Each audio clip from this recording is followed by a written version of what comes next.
सारा बोझ जो है वो प्रभु यीशु मसीह को दो और उसका जुआ जो है आप ले लो। क्या है उसका जुआ? उसका जुआ क्या है? उसकी आज्ञाओं को मानना, उसके शिक्षाओं पर चलना।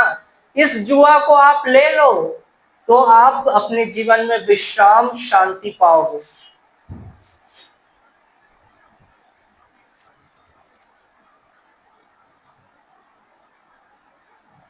आप अपने जीवन में विश्राम पाओगे जब हम परमेश्वर की आज्ञाओं को मानते हैं और जब हम उसकी शिक्षाओं पर चलते हैं, प्रभु यीशु मसीह के शिक्षाओं में चलते हैं और प्रभु यीशु मसीह की आज्ञाओं को मानते हैं, तो हमारे जीवन में उसका अद्भुत शांति जो है वास करता है। हालेलुया। जब हम ऐसा करेंगे तो उसकी अद्भुत शांति, उद्धार, विश्राम, आशीष सब हमारे जीवन में होगी। और जब प्रभु यीशु मसीह उस गधे के बच्चे के ऊपर बैठकर आ रहे थे, तो उसी प्रकार से जो है, जैसे गधा ने अपना बोझ उतारकर प्रभु यीशु मसीह को बैठा लिया, वैसे ही हम भी जो है अपने सारे बोझ को उतारकर प्रभु यीशु मसीह को अपने जीवन में आने दें, आमंत्रित करें। प्रभु यीशु मसीह को हम जो है अपने जीवन से अपना उद्धारकर्ता, अपना पर्सनल उद्धारकर्ता स्वीकार करें। हम देखेंगे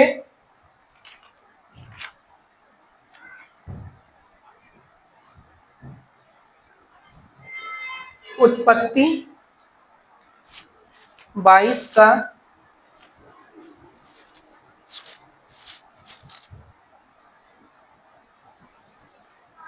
22 का दूसरा वचन। उसने कहा, अपने पुत्र को अर्थात अपने इकलौते पुत्र इसहाक को, जिससे तू प्रेम रखता है, संग लेकर मोरिया देश में चला जा और वहां उसको एक पहाड़ के ऊपर, जो मैं तुझे बताऊंगा, होमबलि करके चढ़ा। अतः अब्राहम सवेरे तड़के उठा और अपने गधे पर काठी कसकर अपने 2 सेवक और अपने पुत्र इसहाक को संग लिया और होम बलि के लिए लकड़ी चीर ली। तब निकलकर उस स्थान की ओर चला जिसकी चर्चा परमेश्वर ने उससे की थी। बस हालेलुया। परमेश्वर ने अब्राहम को आज्ञा दिया कि अपने बेटे इसहाक का बलिदान करना, और अब्राहम ने भी पूरी अपनी सामग्री को, अपने सारे सामान को जो है उस गधे के बच्चे के ऊपर लाद कर, अब्राहम जो है बलिदान का सामान सब चीज लाद कर कहाँ चले गया?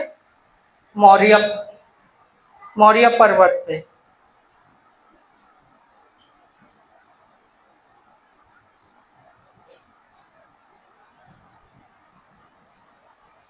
तो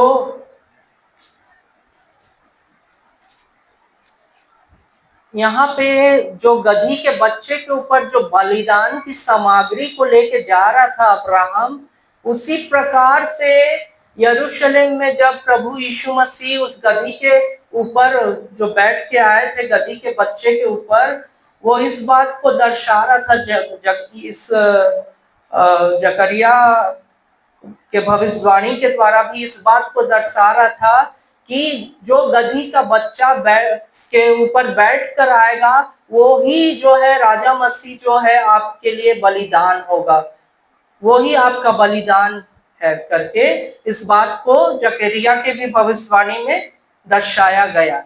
वो बलिदान का प्रतीक जो है वो यीशु मसीह ही है जो बलिदान है आप लोगों के उद्धार के लिए। इस बात को वो बताया जा रहा था। तो हम यहाँ से देख सकते हैं जिस प्रकार से अब्राहम ने बलिदान की सामग्री और गधे के ऊपर रखी थी, उसी प्रकार से यरूशलेम में भी जो है बलिदान जो है हमारा जीवित बलिदान यीशु मसीह गधे के ऊपर बैठकर वहां प्रवेश किया था। तो ये जो है यरूशलेम वासी जो है, जो जकरिया 9:9 में भविष्यवाणी किया, उस जकरिया के भविष्यवाणी को यरूशलेम वासी देखकर खुश हो रहे थे, मगन हो रहे थे। सियोन मगन हो रहा था, खुश हो रहे थे, जय जयकार कर रहे थे कि यही राजा मसीह हमारे लिए बलिदान होगा। इस बात को वे लोग जान रहे थे और ये इस बात को जान रहे थे कि यही हमारा बचाने वाला है और यही हमारा उद्धारकर्ता परमेश्वर है करके बहुत सारे लोग उन्हें वहां पे जो इस्राएल वासी थे, यरूशलेम वासी थे, इस्राएली थे, उन्होंने मसीह को ही अपना कि यही जो है जकरिया 9:9 में भविष्यवाणी किया गया था, यही है वो राजा मसीह करके ग्रहण कर लिया था, स्वीकार कर लिया था।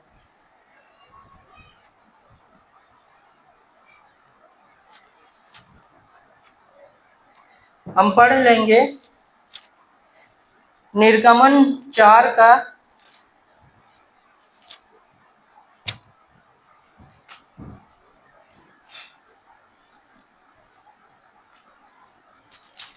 निर्गमन 4 का 20। तब मूसा अपनी पत्नी और बेटों को गदहे पर चढ़ाकर मिस्र देश की ओर परमेश्वर की उस लाठी को हाथ में लिए हुए लौटा। बस उस समय में पत्नी और बच्चे को एक मटेरियल ब्लेसिंग्स के आशीष के रूप में जाना जाता था। मटेरियल आशीष के रूप में पत्नी और बच्चों को जाना जाता था। तो मूसा जब मिद्यान देश से मिस्र को लौट रहा था परमेश्वर की आज्ञा को सुनकर मानकर, तब मूसा क्या किया, एक गधे के ऊपर अपनी पत्नी और बेटों को चढ़ा दिया। अब मटेरियल ब्लेसिंग्स, इसका मतलब ये है कि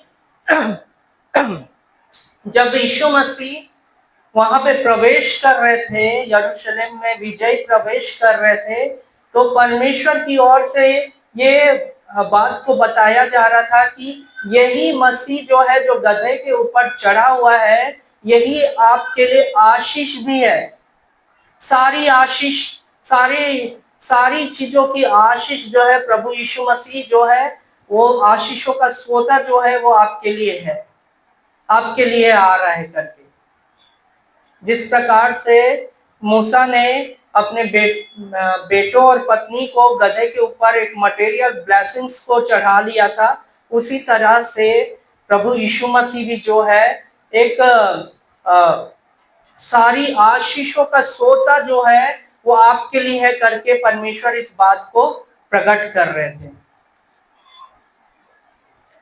और ये सब प्रकट नहीं होता, ये सब बात नहीं होती, आशीषों की बात नहीं होती और प्रभु की बलिदान की बात नहीं होती और बोझ की बात नहीं होती, ये सब नहीं होती यदि प्रभु यीशु मसीह गधे के बच्चे के ऊपर चढ़ के नहीं आए होते, ये काम को नहीं किया होता, तो हमारा उद्धार का काम भी पूरा नहीं हुआ रहता। हमारे उद्धार के काम के लिए ये सब होना पूरा जरूरी था।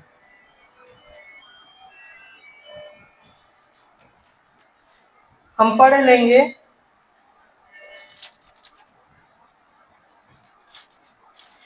उत्पत्ति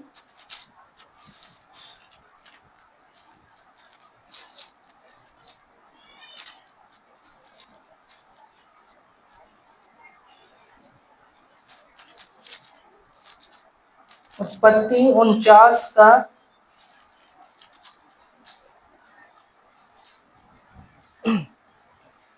10वां वचन।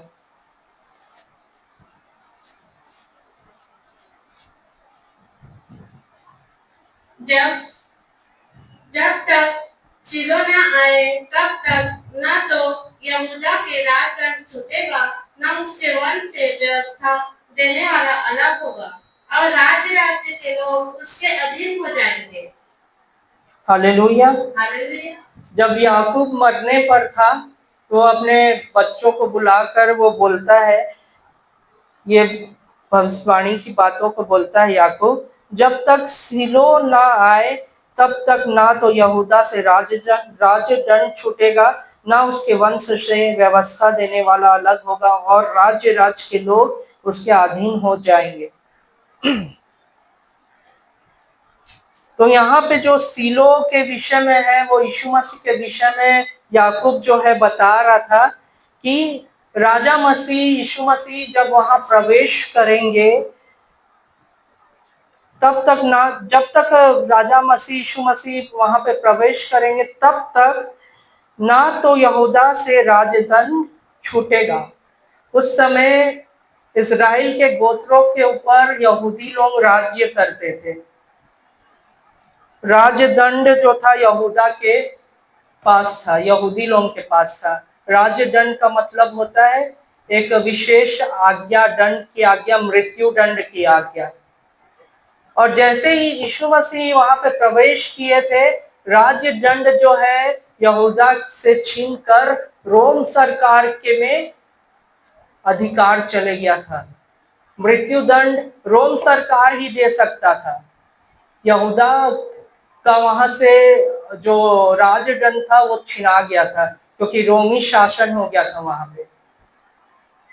इस कारण से शास्त्री फरीसी यहूदी लोग यीशु मसीह पर दोष तो लगाते थे, यीशु मसीह को मारना तो चाहते थे, लेकिन वो मृत्यु दंड नहीं दे पा रहे थे। इसलिए वो पिलातुस के पास गए मृत्यु दंड के लिए।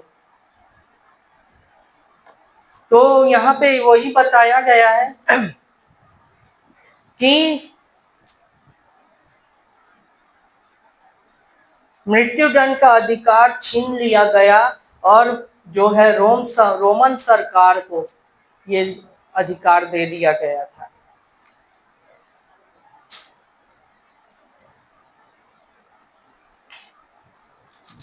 हम पढ़ लेंगे उत्पत्ति 49:11।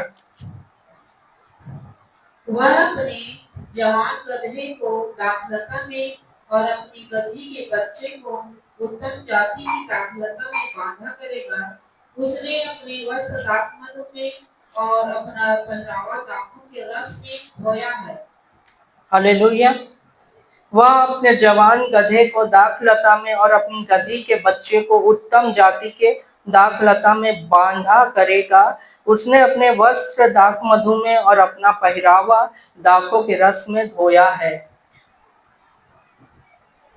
जब हम देखते हैं प्रभु यीशु मसीह जब गधे के बच्चे को लाने के लिए बोलते हैं, लादू के बच्चे को लाने के लिए बोलते हैं अपने चेलों से, तो प्रभु यीशु मसीह बताते हैं कि तुम वहां जाना, उस जगह पे, उस घर पे तुमको एक गधा भी मिलेगा और उसकी गधी मिलेगी और उसका बच्चा भी मिलेगा। गधा भी मिलेगा और उसका बच्चा भी मिलेगा, और दोनों बंधे हुए होंगे।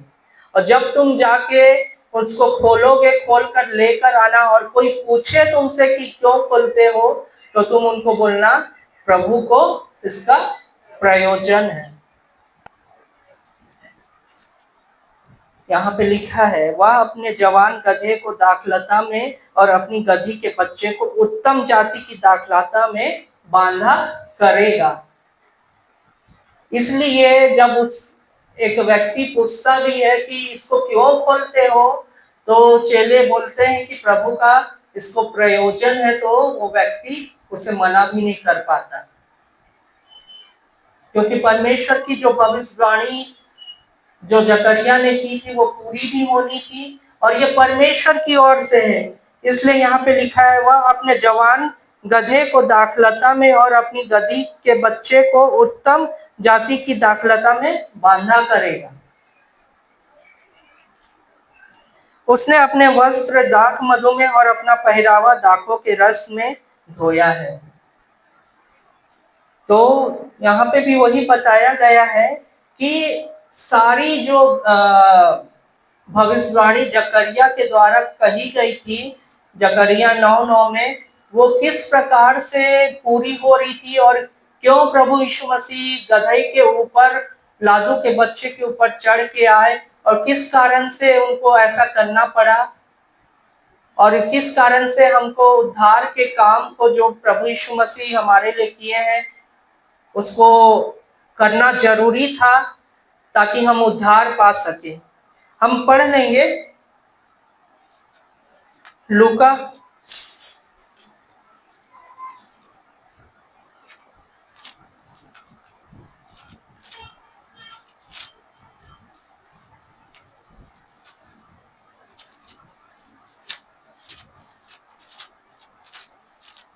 लूका 19 का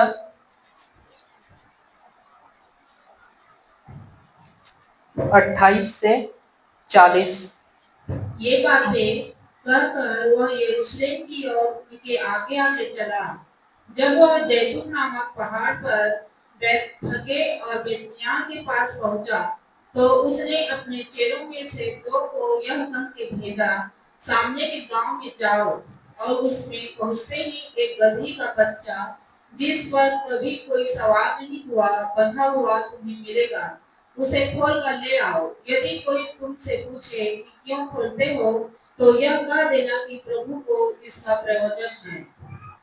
जो भेजे गए थे उन्होंने जाकर जैसा उसने उनसे कहा था वैसा ही पाया।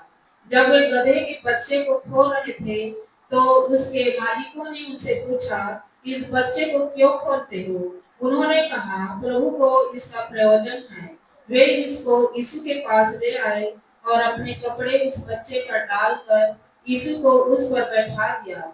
जब वह जा रहा था, तो वे अपने कपड़े मार्ग में बिछाते जाते थे। निकट आते हुए जब वह जैतून पहाड़ की ढलान पर पहुंचा, तो चेलों की सारी मंडली उन सब सामर्थ्य के कामों के कारण जो उन्होंने देखे थे आनंदित होकर बड़े शब्द से परमेश्वर की स्तुति करने लगी। धन्य है वह राजा जो प्रभु के नाम से आता है, स्वर्ग में शांति और आकाश मंडल में महिमा हो। तब भीड़ में से कुछ फरीसी उससे कहने लगे, हे गुरु, अपने चेलों को डांट। उसने उत्तर दिया, मैं तुमसे कहता हूँ, यदि ये चुप रहे तो पत्थर चिल्ला उठेंगे। हालेलुया। तो वे लोग और चिल्ला चिल्ला कर जय जयकार कर करके परमेश्वर की होशन्ना का नारा लगा रहे थे। हमें बचा, होशन्ना का मतलब है, इस नारे को लगा रहे थे और परमेश्वर की स्तुति कर रहे थे, महिमा कर रहे थे, मगन हो रहे थे। तो हम देखेंगे कि किस प्रकार से राजा मसीह हमारे उद्धार के लिए जो इस काम को भी पूरा करना था, गधी के ऊपर, गधी के बच्चे के ऊपर उसको बैठ के आना था, इस काम को भी पूरा किया। और किस लिए सियोन बहुत ही मगन हुआ, इस बात को भी हमने देखा कि क्यों जय जयकार किया। किस लिए मगन हुआ? क्योंकि सियोन जब प्रभु यीशु मसीह को देखे गधे के बच्चे के ऊपर, तो सियोन जो सियोन वासी है, यरूशलेम वासी हैं, वे लोग इस बात से आनंदित हुए कि हमारा बचाने वाला परमेश्वर, हमारा उद्धार करने वाला परमेश्वर, हमारे लिए जो बलिदान होने वाला परमेश्वर और हमारा जो मटेरियल ब्लेसिंग्स है, हमारा सारा आशीषों का सोता है, वो यही परमेश्वर है, यही हमारा राजा मसीह है। ये बात को जान गए थे और वे सब इस बात को ग्रहण करने लगे थे प्रभु यीशु मसीह के लिए। और तभी वे लोग जो है बहुत आनंदित और मगन होकर उसके लिए मार्ग में खजूर की डालियां डाल रहे थे और कपड़े बिछा रहे थे और प्रभु यीशु मसीह का स्वागत कर रहे थे। और हम देखें कि गधी जो है, गधा जो है, किस प्रकार से बोझ ढोता है और किस प्रकार से गुनाह में, पापों के बोझ में, परेशानियों के, बीमारियों के, शैतान के, दुष्ट आत्मा के बोझ से दबा हुआ एक मनुष्य है। वैसी जैसे एक गधा बोझ ढोता है, वैसी मनुष्य भी जो है ये सारे बोझ से दबा हुआ है। तो ये सारे बोझ को जो है प्रभु यीशु मसीह बोलते हैं, मुझे दे दो और मेरा जुआ अपने ऊपर ले लो। मेरा जो जुआ है, मेरा जो बोझ है, प्रभु यीशु मसीह को अपने ऊपर ले लो। मतलब जिस प्रकार से गधा ने प्रभु यीशु मसीह का बोझ ढोया, प्रभु यीशु मसीह उसके ऊपर आए, उसी प्रकार से हमको जो है प्रभु यीशु मसीह का जुआ जो है अपने ऊपर लेना है, और वो जुआ जो है परमेश्वर की आज्ञाओं को हमको मानना है। जुआ जो है आज्ञाओं को मानने के द्वारा हम ले सकते हैं, परमेश्वर के प्रभु यीशु मसीह की आज्ञाओं को मानने के द्वारा ले सकते हैं। यीशु मसीह की शिक्षाओं को अपने जीवन से पूरा करने के द्वारा हम प्रभु यीशु मसीह का जुआ ले सकते हैं, जिससे हमको प्रभु यीशु मसीह विश्राम और शांति देंगे। हालेलुया।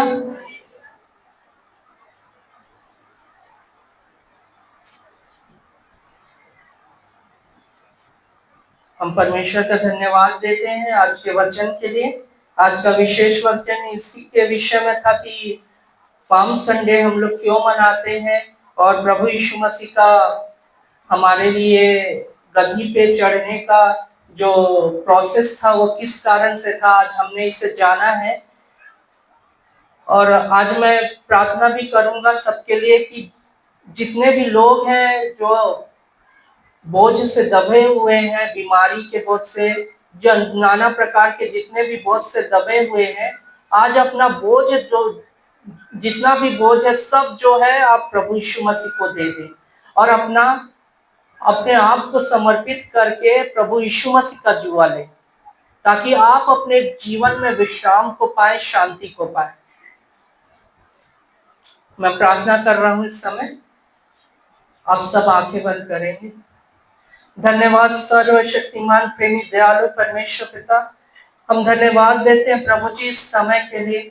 अब्राहम, इसहाक, इस्राएल के परमेश्वर, हमारे जिंदा खुदावन प्रेमी परमेश्वर पिता, हम आपकी स्तुति, प्रशंसा, महिमा, तारीफ, जय जयकार करते हैं प्रभु जी। आपके नाम को धन्य कहते हैं प्रभु जी, आपके नाम को हम ऊंचा करते हैं प्रभु यीशु मसीह नासरी परमेश्वर। स्वर्गीय पिता परमेश्वर, हम धन्यवाद देते हैं, आपने हमसे अत्यंत प्रेम किया है प्रभु जी, और आपका प्रेम महान और सच्चा है प्रभु जी। प्रभु जी, मैं प्रार्थना, विनती, निवेदन करता हूँ परमेश्वर पिता, आज यहाँ जितने भी बीमारी के बोझ से दबे हुए हैं, नाना प्रकार के परेशानियों के बोझ से दबे हुए हैं, शैतान के बोझ से दबे हुए हैं, दुष्ट आत्मा के बोझ से दबे हुए हैं, पाप के बोझ से दबे हुए हैं, आज इनके जीवन में मैं आपके नाम की, यीशु मसीह के नाम की सामर्थ को रिलीज करता हूं प्रभु जी। इनके जीवन में सिर्फ हर एक सारे बोझ जो हैं, बीमारी के बोझ, पाप के बोझ, शैतान के बोझ, दुष्ट आत्मा के बोझ, नाना प्रकार के परेशानियों के बोझ, पीड़ाओं के बोझ, सारे बोझ दूर हो जाएं यीशु मसीह के सामर्थी नाम से। और प्रभु जी, ये लोग आपको अपने जीवन में ले लें, आपका बोझ, आपका जुआ उठा ले प्रभु यीशु मसीह नासरी परमेश्वर। प्रेमी परमेश्वर पिता, आपका अनुग्रह, आपकी अद्भुत शांति और आपके विश्राम को ये अपने जीवन में पाने पाए परमेश्वर पिता। पवित्र आत्मा परमेश्वर, आपका धन्यवाद हो प्रभु जी। हर एक के जीवन में जो यहाँ पे नाना प्रकार के परेशानियों में पड़े हुए, उनके जीवन में परमेश्वर पिता, मैं आपके नाम की सामर्थ को रिलीज करता हूँ, उन अपने परेशानियों के बोझ से आजाद होने पाए यीशु मसीह के सामर्थी नाम से। जो बीमारियों के बोझ में पड़े हैं, उनके जीवन में आपके नाम की सामर्थ को, यीशु मसीह के नाम की सामर्थ को रिलीज करता हूँ।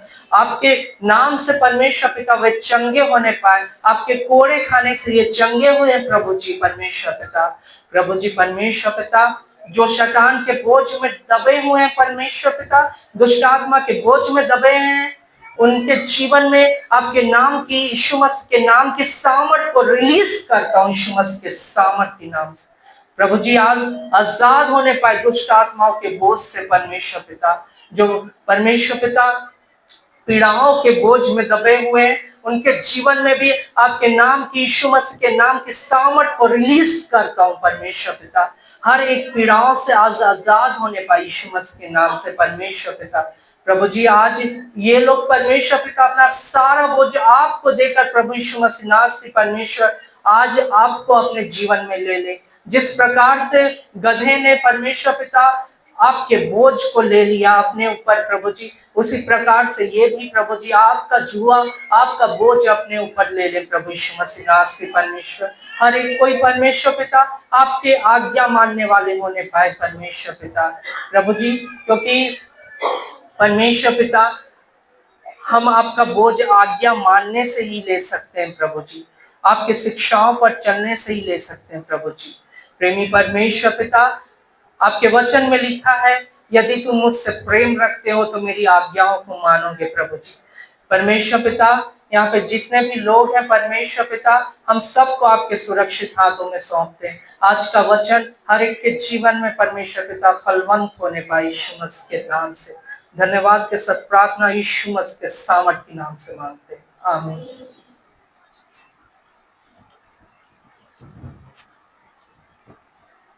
आइए आगे की आराधना में जाएंगे।